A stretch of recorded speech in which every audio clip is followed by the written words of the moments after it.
Magandang araw mga pare, ako nga pala si Paring RJ at welcome dito sa Paring RJ TV. Ay, kamusta kayo lahat? Kamusta kayo? Ang lahat po ba ngayon parang nangangarap na maging kontraktor? Pero alam nyo, ang lumalabas talaga dito sa nangyayari na to ay ang kontraktor ang naiipit. Alam nyo kung bakit? Para yung may example nga tayo dyan na hindi ko nalagay. Wait lang ha. Wait lang. Kalimutan ko ilagay. Sorry. Ba yun? Saan na nga yun?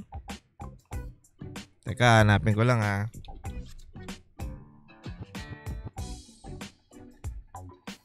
Ito, matinding example dyan. Analogy. Analogy of a snake. So, ano nga ba yung analogy of a snake na yan? Naku po. Ano nga yan? Bakit? Kasi ang nangyayari dito mga pare, isipin nyo ang ahas kasi, paano nyo ba mapapatay ang isang ahas? Diba? Sa buntot ba? Sa katawan? O sa ulo? Alam nyo sa mga hindi nakakaalam dyan mga pare, yung ahas kahit balatan mo ng buhay yan, hanggat di mo nadudurog yung ulo niyan, wala, buhay pa rin yan. Isipin nyo nga kung sino nakanood dito ng nung anaconda, yung unang anaconda. Sino?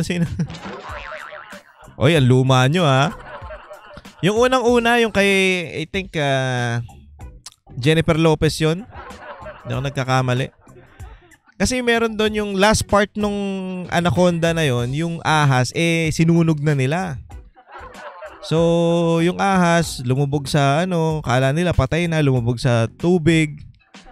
Tapos mamaya-maya, biglang umangat, kakainin si Jennifer Lopez. Ang ginawa nung egoy na kasama ni Jennifer, anong pangalan nun? Limutan ko rin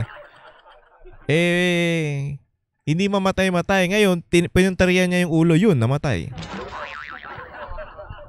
So, ano yung ibig nating sabihin? Bakit ko sinasabi to sa inyo mga pare? Kasi, ang ulo ng mga nangyayari ngayon o yung korupsyon ngayon, etong mga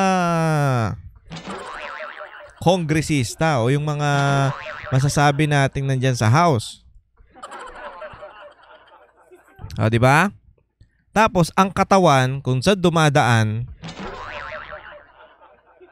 ang pagkain,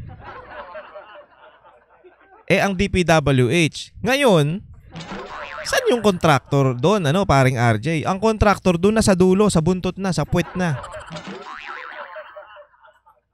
So, hindi mo mapapatay, hindi mo matutugis ang ahas kung ang pupuntiryahin mo lang ay yung katawan.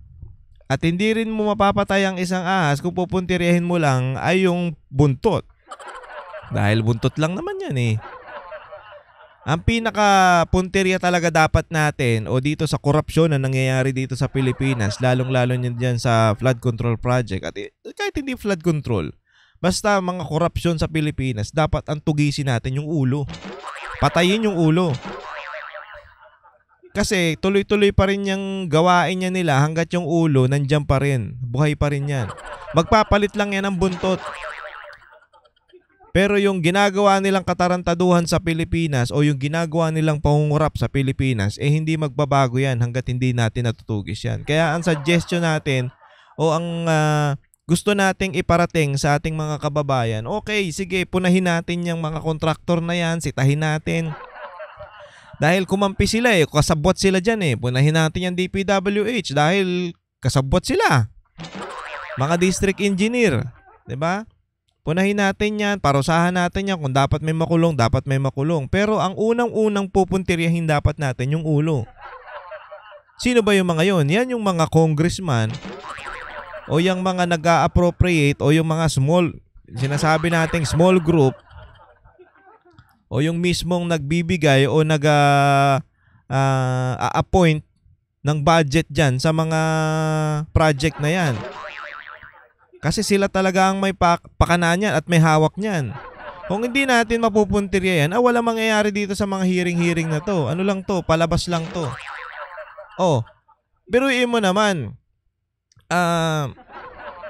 Iisipin nyo yun na, siyempre, sa tingin ko, yung pakiramdam lang ng isang kontraktor, walang hiyatong mga to. Kami ang naiipit, kayo naman ang nagbigay sa amin ng budget niyan. Sisihan na yan, malamang.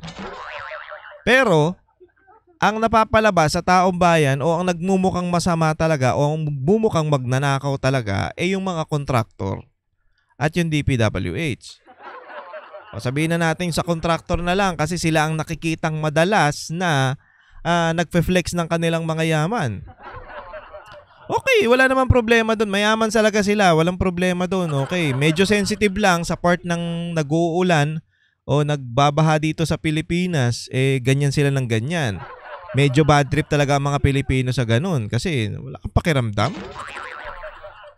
Now, so kung sila, bagay, private citizen yung mga yan, so wala talaga tayong magagawa na ilalabas nila yung pera nila. Pero dito sa mga, alam mo yun, sila tuloy ang nagmumukhang gahaman o masasabi natin na demonyo o magnanakaw dahil nga naman sila yung nakikitang flex ng flex. Sige. Pero punahin din natin yan. Hindi natin pinapalampas yan. Ang magandang gawin natin para mamatay talaga yung korupsyon na nangyayari dyan patungkol dyan sa mga proyekto na yan, ghost project, punteriyahin talaga natin yung ulo. Sino ba yung ulo? Kayo na bahala. Hindi na ako magsasalita patungkol dyan. Alam nyo na kung sino. So, wag natin lang punahin lang yung masasabi nating DPWH o kontraktor. Dapat mismo yun doon tayo sa head. Alam nyo na kung sino. Bahala na kayo dyan. So anyway, yan ang masasabi ko dyan. Yan ang analogy ng isang ahas.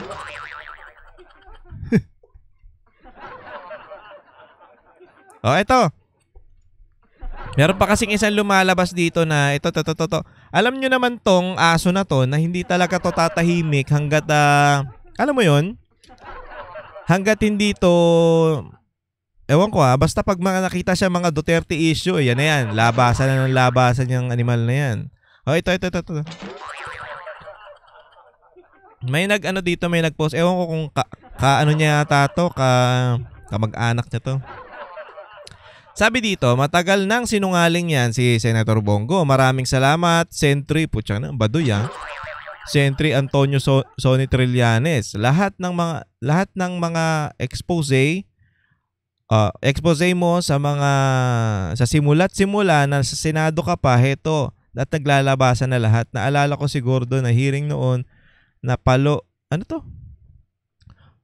hearing noon kay Pulong, parang si Marcoleta rin ngayon. Bias na bias. Anyway, hearing noong Kapulong. Ewan ko sa'yo.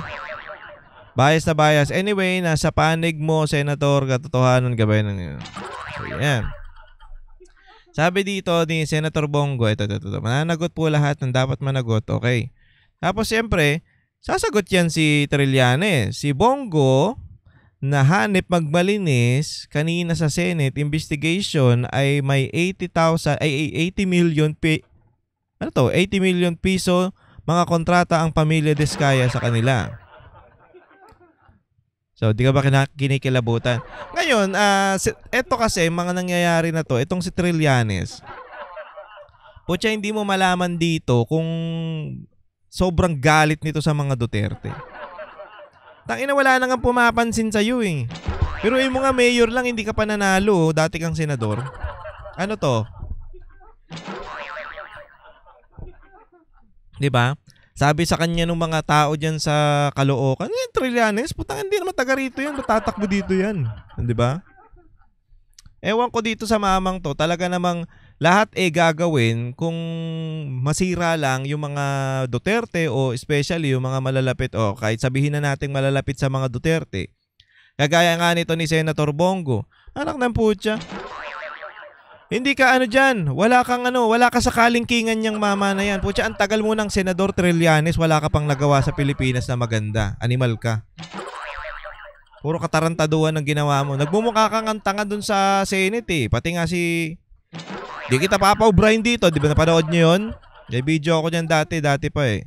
Di kita papaubrahin dito. Gumanon kay Cayetano. Anong hindi papaubrahin? Ano pinagsasabi mo? Ganyan. Masyado kang ano, pikon ka kasi. Tignan mo nga kay Enrile nga lang eh. Kay Manong Enrile, tignan mo nag-walk out ka. Puta, puro ka kasi kagaguhan eh. Oh, isipin mo 'yan. Si kay Manong Enrile, hindi mo nasagot yung mga tanong niya sa'yo. Tapos ngayon, nagsasalita ka na naman patungkol diyan kay Senator Bong. Bago ka mag-ano ng ganyan, dapat patunayan mo. Patunayan mo muna. Hindi yung puro ka lang paninira at katarantaduhan. Ikaw yung sinungaling. Oh, 'di ba? Nako. Basta itong aso na to, pag nakakita siya o nakaamoy siya ng Duterte, yan, tahol na naman yan. Kaya wala naman siyang kayang patunayan. Ito pa isa. Wala ka talaga sa kalingkingan niyang mama na yan kasi yan parang hindi napapagod magtrabaho. Parang, alam mo to si Senator Bongo, parang pag nakita mo ngayon dito sa Davao, mamayang hapon makikita mo na dyan sa Cavite. Ano yun? Nagpakain dun sa Leyte, tapos lilipat ng Laguna, magtutulong dun sa mga nasunugan. Ano? Minsan nga nagtataka ako dito kay Senator Bongo kung ano eh. Ano ba to? Meron ba tong clone? Marami ba tong ano? Kasi kung ako nga eh, bumiyahe lang ako ng isang... Halimbawa, papunta ako ng ano... Bumiyahe ako mula Manila to Batangas. Pagod na ako eh. Oh.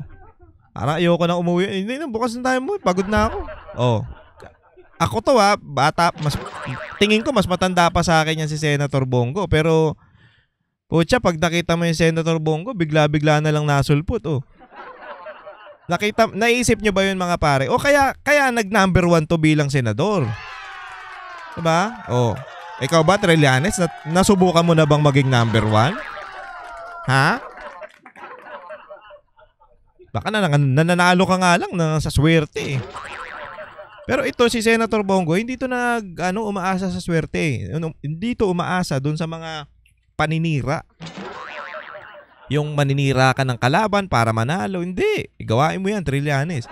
Pero ito si Senator Bongo, ang ginawa nito, kaya siya nag-number 1 at kilalang kilala at gustong-gusto ng mga Pilipino. Pero yung mga malasakit center. Anytime pwede kang lumapit sa kanya, tumutulong. O, ganito gagawin. O. Tsaka nakikita mo na lumalapit talaga sa tao at namimigay ng mga kailangan. Although, kahit nga, kung tutuusin natin, hindi niya trabaho yung mamigay, yung tumulong, yung, alam mo yun, yung papiding program, mamigay ng sa mga nasunugan. Actually, hindi nga, kung tutuusin, hindi niya nga trabaho yan. Pero ginagawa niya, bakit? Mahal niya ang Pilipino eh. Ikaw ba, nagawa mo yan? Ang ginagawa mo lang, Trillanes, manira. Tahol ka lang ng tahol. Oh, ano nagawa mo sa Senado? Ang tagal mo sa Senado, may nagawa ka ba? Eto, pupusta ko sa'yo. Mas maraming nagawa to kaysa sa'yo. At sa tingin ko, wala ka pa sa kalingkingan nito. Dahil yun sa mga batas pa lang na ginagawa nito, yun sa mga, alam ko meron yan siyang sa libreng gamot, sa mga, yun na lang malasakit center na lang eh. O, diba?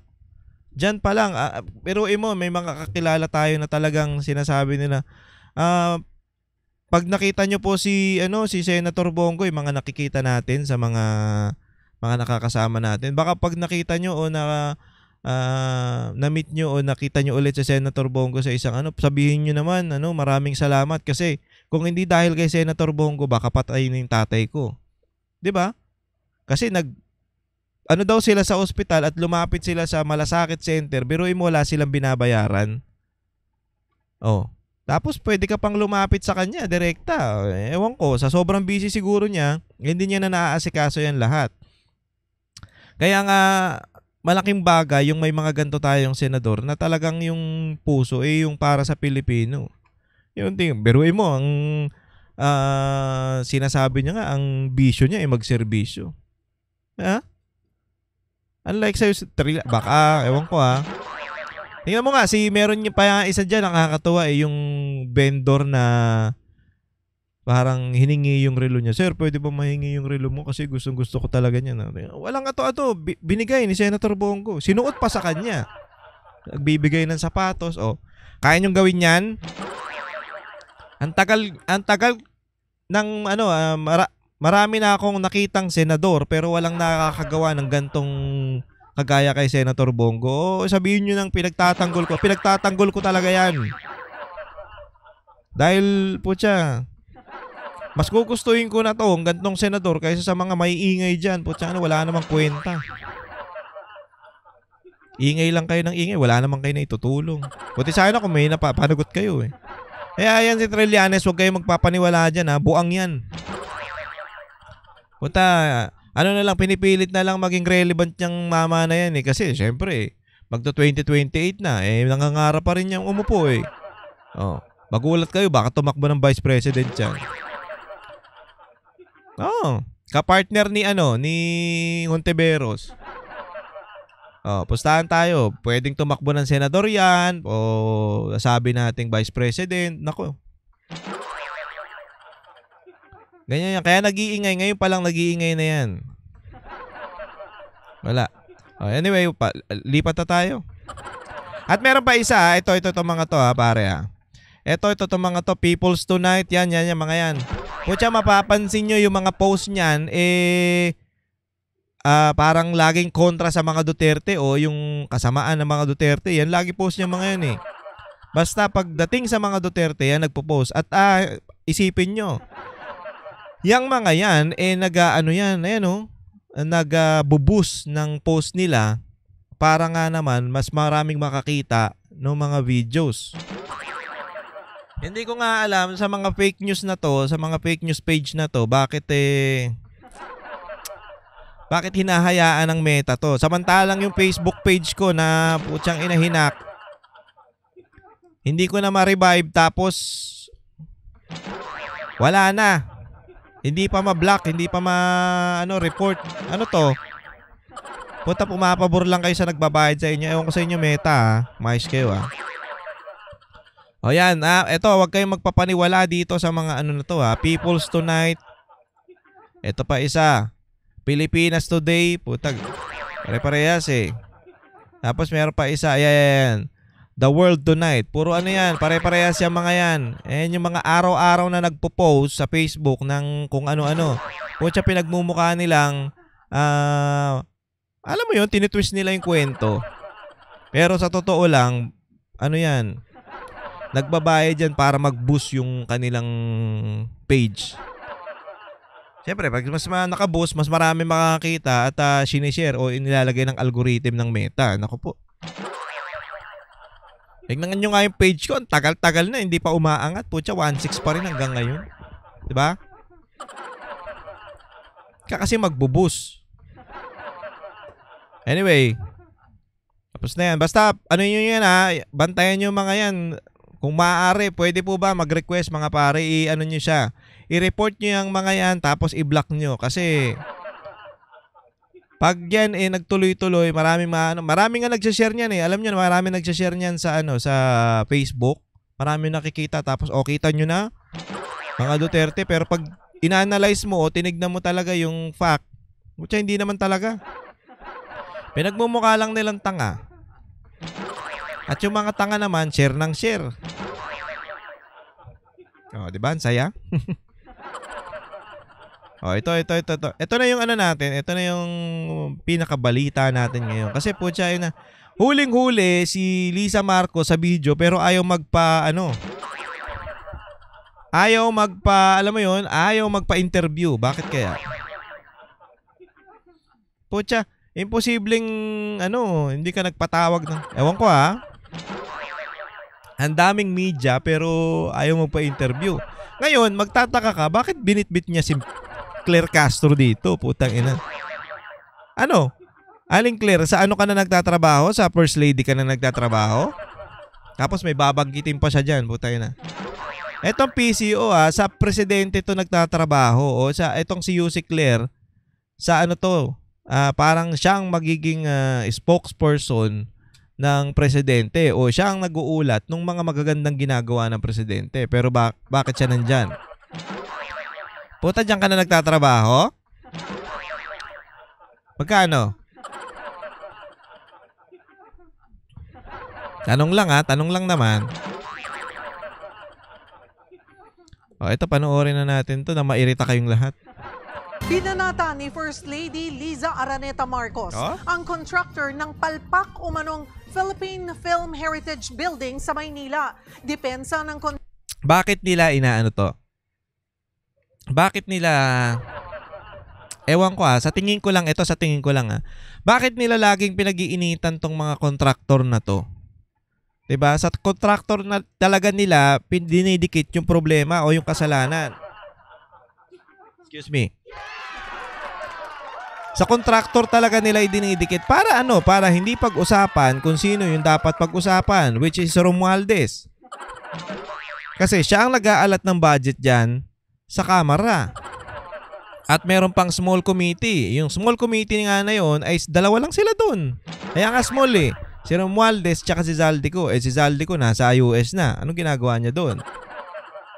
Ewan ko hindi ko maintindihan pero dapat lahat ng alis ng isang politiko bago umalis ang isang politiko magre-report yan.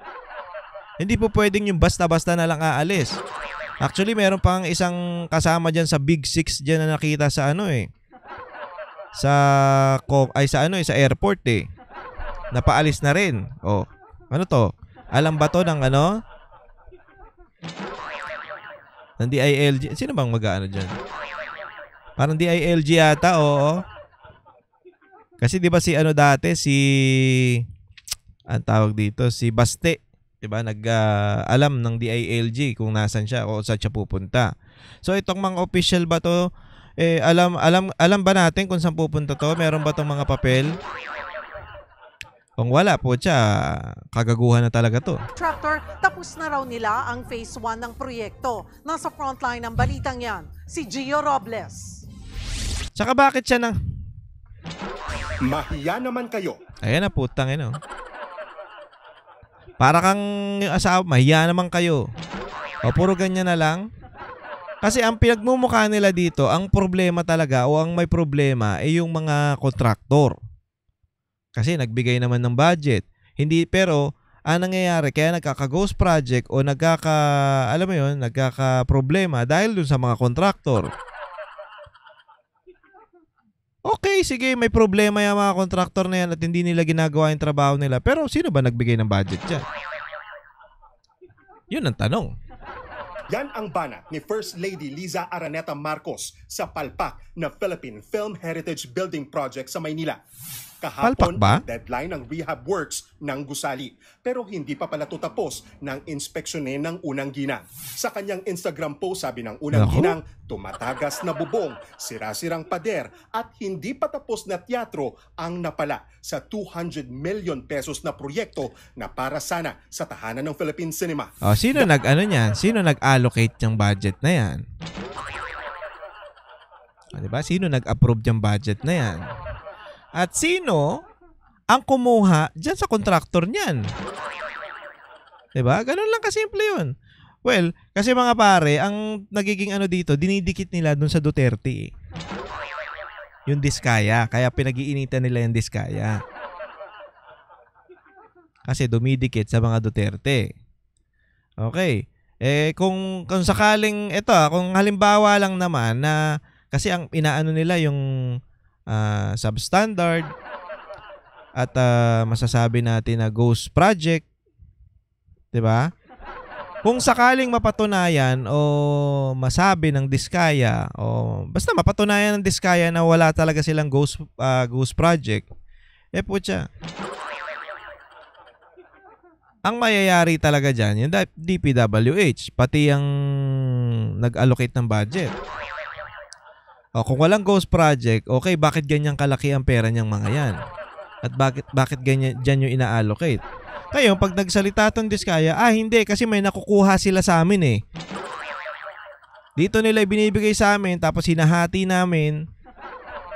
Bakit substandard? Kasi naman, kaya substandard po yan kasi yung budget na binibigay sa amin, ito lang po. Ito lang yung binibigay sa aming budget. Bakit yung naka-allocate dun sa ano? Hindi po namin na alam yan kasi pag binigay po sa amin yung budget o yung mga project, ito lang po yung budget namin. Magkakabukingan. Sino talaga ang ulo dyan? Yung nagbigay ng budget. So, nandun yung problema. Meron nga sinasabi si BP Sara, di ba dati na I think yung sa DepEd, yung budget ng DepEd, pagpapagawa ng mga buildings, ang sabi ni BP Sara, 5 billion lang. Ngayon, parang kumukontra tong si Inzan na hindi, ganyan-ganyan, na hindi. Hindi pumayag si BP Sara. So, ang nangyari, hindi pumayag si BP Sara, dinagdagan nila yung budget na gusto ni BP Sara para yun ang kukunin nila. Okay, 5 billion lang gusto mo. Sige, dyan, 5 billion. Pero dadagdagan namin yan at kukunin namin yung sobra. Diba? Nakikita nyo na? Noon kasi walang naniniwala sa sinasabi ni BP Sara na ano lang yan, nabubuang lang yan, nag-aalo. Kasi ginaganyan siya, wala siyang magawa. Ngayon, naglalabasa na. Putang ina nyo. Dagpa niya, dapat raw ay binibigyang respeto ang mga alagad ng sining. Hindi yung pati gusali ay ninanakawan ng dignidad. Kasama ni First Lady sa inspeksyon. Huli sa video. Huli sa video pero hindi nagpa-interview. Ang batikang direktor at chairman ng Film Development Council of the Philippines na si Jose Javier Reyes. Pati na ang ilang takbo na naman parang gago, no? Anak ng putya.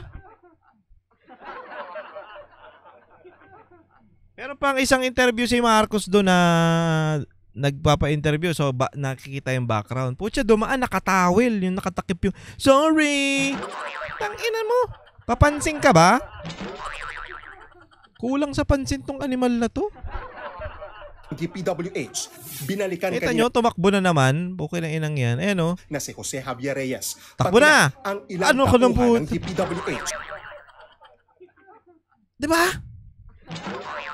Utang ina. Parang gago. Ewan ko parang gago talaga eh. Lahat sa mga nakikita mo to, biglang tatakbo, biglang iikot, di mapakali. Ano to? Ano te? Problema sa'yo te. Hindi ka mapirmi Parang kangkarot biglang takbo.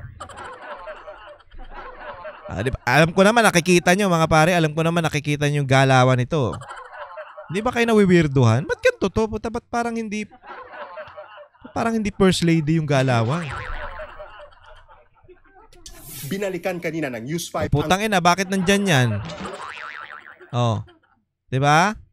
Bakit nandyan yan? Tanginan yan. Ang weird. Kasi hindi mo naman trabaho yan. Bakit nandiyan ka? Ano to? Inspector ka na din? Ano? Bakit?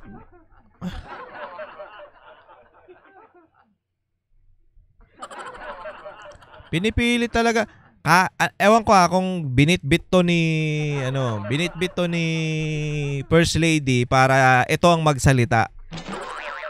Puta, dapat Pangulo, ang sinasabi ng Pangulo o yung mga pahayag ng Pangulo, ikaw ang magsasalita doon. Pangulo, hindi First Lady. Saka hindi mo trabaho yung paikot-ikot. Animal lang. Gusali, naabutan namin dito ang ilang construction worker. Ginagawa pa rin kasi ang sinema sa loob. Ang Great Pacific Builders ng Pamilya Diskaya ang kontraktor ng gusali. Paliwanag ng abogado ng mga Diskaya, 2 phase ang pagpapatayo nito. Mayroon na raw silang Certificate of Completion sa phase 1 kasama ang cinematic room. Ewan ko kung ano yan So, ang sinasabi ng abogado merong phase 1 tsaka phase 2. So, yung phase 1 tapos na daw nila. Tapos yung phase 2 ay yung pa lang yung parang hindi pa tapos. Ewan ko kung baka lang, sa tingin ko lang naman sinadya kaya nila tong puntahan o alam mo yon yung biglain para makita, kita nyo na, Diskaya, hindi ginagawa, hindi pa tapos. Katinang ilong ko, sorry. Kita nyo na yung Diskaya hindi pa tapos yung ginagawa. Ano yan? Kasi yung mga Duterte yan Putsa, yun na naman.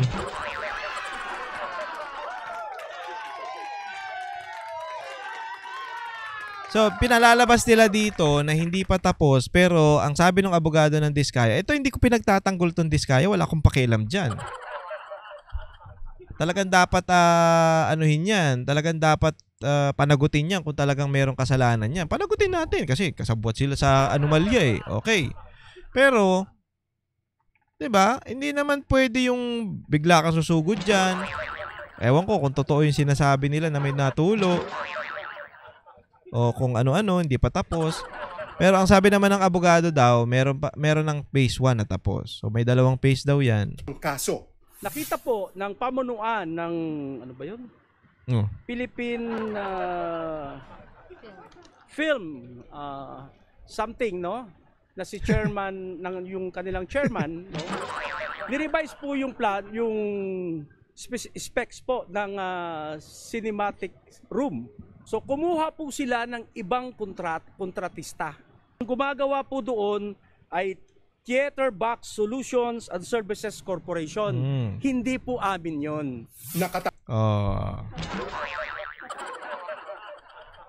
Diba? Talagang makikita mo dito yung huling-huli, yung katarantaduhan nila. Yung panibago nilang pautot. Na talagang, Diskaya yan. Kita nyo, hindi pa tapos. Hindi ko alam kung totoo yung sinasabi nito ni attorney pero alam mo yon, sabi niya, hindi naman daw sa Diskaya yun. Pero sa kanila pa rin dinidikit. Talaga naman. Namang magsumite ng assessment ang DPWH South Manila District Engineering Office kay Secretary Vince Dizon kaugnay ng umano'y substandard na proyekto. Nakausap ng News 5 ang isa sa mga engineer ng DPWH at project inspector sa site pero tumanggi siyang humarap sa kamera. Anya, target nila ngayong araw na magsumite ng status report kay Secretary Dizon kaugnay ng proyekto. Nagbabalita mula sa Frontline, Gio Robles, News 5. Mga kapatid, Cheryl Cosing po. So, ayan kasi yan Yan kasi yung dapat, meron yung masasabi mo na standard, na sukat. Hindi ko alam dapat talaga yan sa DPWH, may inspector yan. Meron talagang nag-i-inspect niyan, yung ganito yung sukat nitong lugar na to, ganito yung sukat nitong yung poste na to. Ganito kakapal yan. Kasi dapat may nagbabantay dyan Ewan ko ba kung bakit wala Paano nakakalusot yan Anyway, ganun lang naman yan, bigayan, lagay-lagayan, kaya nakakalusot. Hindi na bago yan sa atin. Tanga na magbago na kayo. Kasi putain ng mga to Biruin mo, tax tayo ng tax, yung magbabayad yung mga Pilipino ng buwis. Sabi ko nga sa inyo, hindi natin kalaban yung buwis o yung tax na sinasabi natin. Hindi natin kalaban yan. Hindi natin kalaban yan. Ang kalaban natin, yung yung umahawak. Kasi kung may magaganda naman tayong nakikitang proyekto, kagaya ng panahon ni Pangulong Duterte, putya walang problema. Kahit mag-tax pa tayo na mag-tax dyan, nakakatulong At para sa kaginhawaan niya ng mga Pilipino, putya hindi Saan napupunta? Sa bulsa nila. Puta sila yung yumayaman.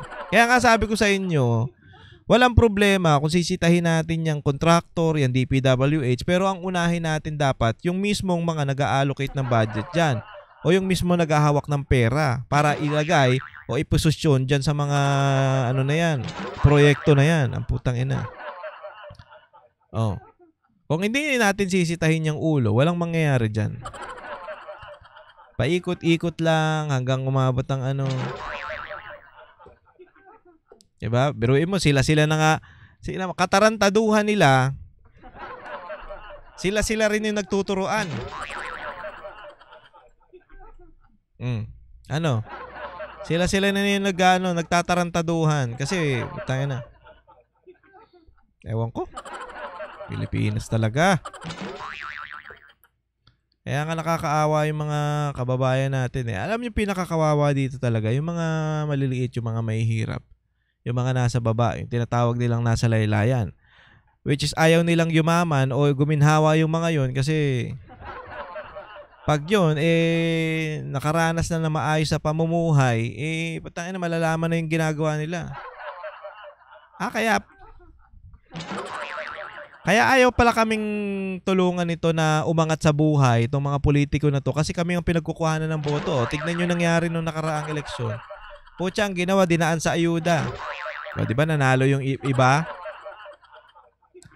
At syempre, sa tulong ng COMELEC, may pag-asa talagang manalo. Tulungan yan sila, tulungan. Animal. Anyway mga pare, hanggang dito na lang muna ang ating video. Maraming salamat sa pagsama sa akin. Nako. Ano ba ngayon? Sabado? Linggo? Baka wala tayong video bukas ha. Depende. So bago tayo magtapos, mga pare, please subscribe to this channel at huwag kakalimutang mag-share at mag-like ng ating mga videos para mas maraming nakakaalam. At syempre, huwag kalimutang i-follow ang aking Facebook page na Paring RJ. Pati na rin po ang aking TikTok account na Paring RJ Banateros. Okay po ba yun? Okay. Huwag din kalimutan mag-subscribe sa DZAR 1026 sa SMNI at meron ding News Blast sa Facebook. Pati yung Banateros 2.0, nag-aano tayo ng balita dyan. Yan, tuloy-tuloy po yan. Wala palang Banateros, syempre nagbabakasyon pa kami. Ano ba? Chill muna tayo ha. Kasi pag nagsama-sama na naman kami dun sa... Pag nagsama-sama yung... Halimbawa, di ba tatlo kami dun. Pag nagsama yung tatlong Banateros, gigil na naman eh. So, hiwa-hiwalay muna sa mga channel muna para chill. Anyway, maraming salamat mga pare. Ingat po kayong lahat and God bless you all. Ako po si Paring RJ, para sa inyo po ito. Kami ang boses ng masa, hindi natatakot. Katotohanan lang, di kami nalulunod. Walang bahid ng sismis, lahat ay totoo. Kahit sino ka pa, pag mali ka babanatan ka. Walang pinipili kulay, wala kaming kinikilingan.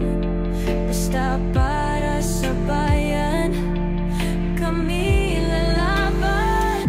Pag tama palakpakan, pag mali banatan. Di matitinag, di matatakot, para sa bayan tuloy ang sigaw.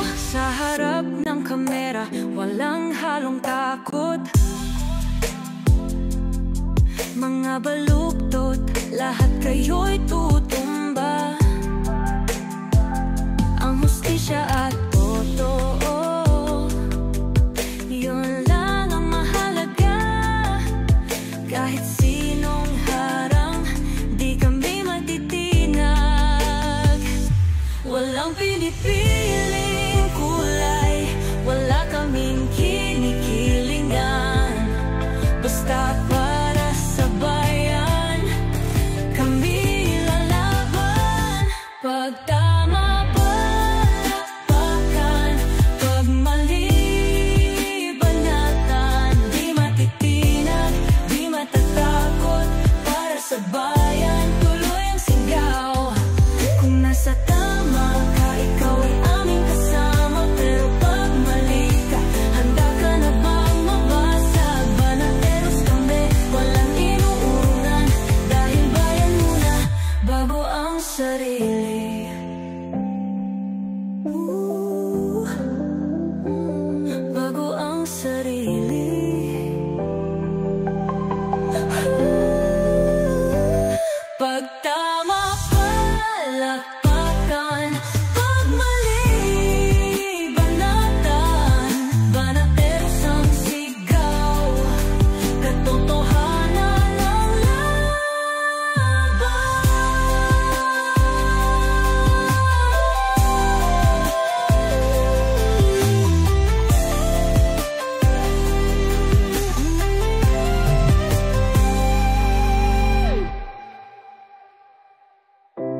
Sa